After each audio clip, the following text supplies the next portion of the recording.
با نام یاد خدا، عبدالرضا آقابور هستم، مدرس دوره‌های اتوکد 2 بعدی، اتوکد 3 بعدی و نقشه‌خوانی صنعتی.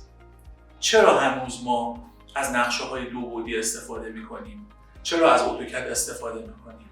به خاطر آرشیو بزرگ نقشه‌های صنعتی یا ساختمانی در شرکت‌ها هستش.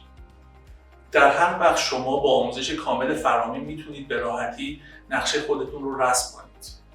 تو انتهای پکیج هم یک پروژه کاربردی رو انجام میدید. بعد از اینکه دوره اتوکد 2 بعدیتون رو گذروندید، وارد نقشه‌خوانی صنعتی میشید. سعی کردیم که کار با دست رو حذف کنیم و در همه قسمت‌ها با استفاده از اتوکد 2 بعدی میتونیم اون رو براتون تشریح بکنیم و شما هم سعی میکنید که طبق اون آموزش این رو انجام بدید. در دوره اتوکد 3 بعدی با استفاده از دوره اتوکد 2 بعدی و نقشه‌خوانی ترسیمات اولیه رو آماده سازی میکنید و سعی میکنید که اونها رو تبدیل به نقشه‌های 3 بعدی بکنید.